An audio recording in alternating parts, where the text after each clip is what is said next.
In our Comanche language, that means hello to everybody. And I'm glad to see each and every one of you out here.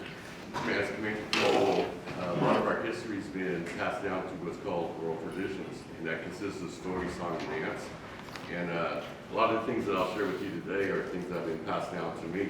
I've been looking forward to coming out here and, like I said, sharing a little bit of our Comanche culture and history with you. You know, I've been out in Texas at the outdoor drama for since 2012, and I get asked, you know, all kinds of questions and stuff. One of the ones that I get asked all the time is, how am I related to Quanah? You know, back then, the Comanches, they only had one name.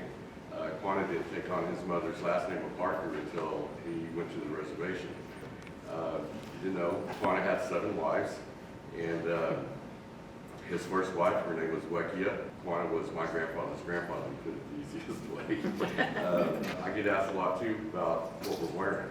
And these are traditional clothes, little adaptation here in the 21st century, but for the most part, you know, whenever Indians see each other, they can kind of tell what tribe they're from by certain things that they're wearing. Marla, her leggings, we'll start with her leggings, they're a very simple shoe, but this is the style of a Comanche legging. Her dress, what she's wearing today, is called a battle dress, the blue and red. I know a lot of her stuff has been handed down to her. I believe her sash is over 100 years old. It's been passed down to her. This headdress. It's made out of the tail feathers of an immature golden eagle. The whites in the front are the plumes, and on the ends I have horsehairs. But this is the way that we designed it. I also have a bald eagle wing fan. We use it for different things, days like today, down here in Texas. Pretty handy when it's warm out here. But we also use it in certain ceremonies and as a dance article and different things like that. You know, there's still a lot of stereotypes. You know, here recently there's been more of a, in the entertainment business to bring more realistic, I guess, communities, you know, to the non-native, but there's still some, you know, out there that still think that I live in a teepee, that I still ride a horse. You know, I mean, I get some, and sometimes I don't know if they're for real or not, or you know, just trying to be funny. You know, the Comanches, we got quite a history.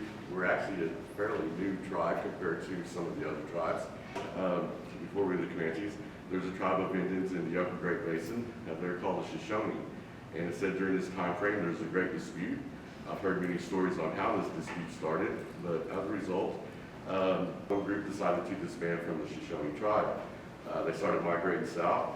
It said they were nomads, they lived off the land, they were hunter-gatherers. Was Waco part of your, what you heard about when you were growing up? Well, the stories that I heard was basically us traveling.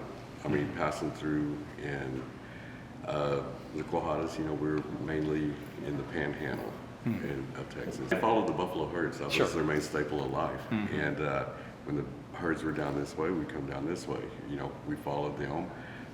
Plus, we're known to go to Mexico and raid.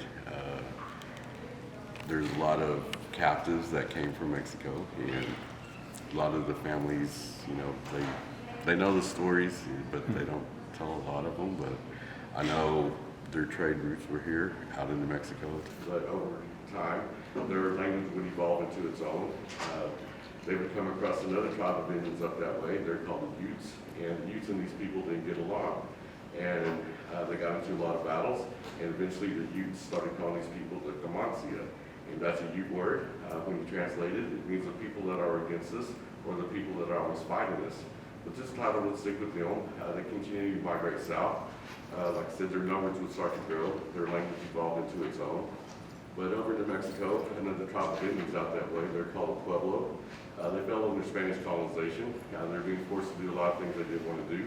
They revolted, and it's known as the Palo Revolt of 1680. You know, we're here because of God, our Creator, and just giving Him all the glory, honor, and praise. And so with that, I just wanted to close with this song, the Comanche Blessings.